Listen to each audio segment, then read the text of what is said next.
জমে উঠেছে English premier লিগের শিরোপার লড়াই। টেবিলের শীর্ষে থাকা দুই ক্লাব আর্সেনাল ও ম্যানচেস্টার সিটির জন্য প্রতিটি ম্যাচে যেন অঘোষিত ফাইনাল, যেখানে প্রতিটি ম্যাচের পয়েন্টই গুরুত্বপূর্ণ। পা হরকালেই বিপদ, ছিটকে যেতে হবে শিরোপার রেস থেকে। টেবিল টপার আর্সেনালের সঙ্গে পয়েন্ট ব্যবধান কমাতে মাঠে নামছে ম্যানচেস্টার সিটি। ঘরের মাঠ এতিহাদে সিটিজেনদের প্রতিপক্ষ ক্রিস্টাল প্যালেস।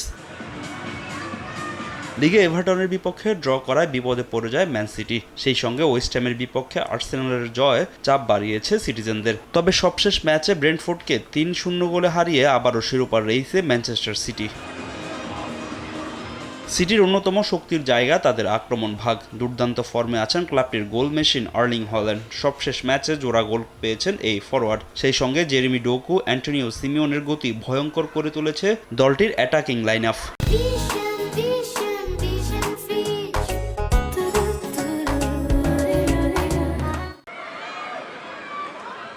মাঠে নিকো গোঞ্জালেজ, রায়ান চেরিকিরাও আছেন দুর্দান্ত ছন্দে। তবে পেপ গার্দিওলার চিন্তার জায়গা ডিফেন্স লাইন। ইনজুরি ও ব্যস্ত সূচির কারণে টালমাটাল সিটিজেনদের রক্ষণভাগ। সবশেষ কয়েকটি ম্যাচে কাউন্টার অ্যাটাকে ভঙ্গুর দেখা গেছে সিটির ডিফেন্স লাইন। তাই বাড়তি দায়িত্ব নিতে হবে খুশানভ ও মার্গেইদের। ঘরের মাঠে চলতি মৌসুমে দুর্দান্ত সিটি। ইতিহাদের পুরো মৌসুম জুড়ে দাপট দেখিয়েছে সিটির ফুটবলাররা। ক্রিস্টাল প্যালেসের বিপক্ষে তাই জয় ছাড়া কিছুই ভাবছে না পেপ গার্দিওলার দল।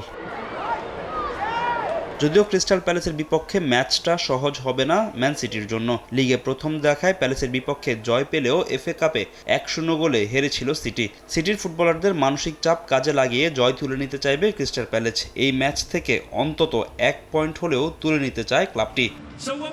ফাহিম ইসলাম, সময় সংবাদ।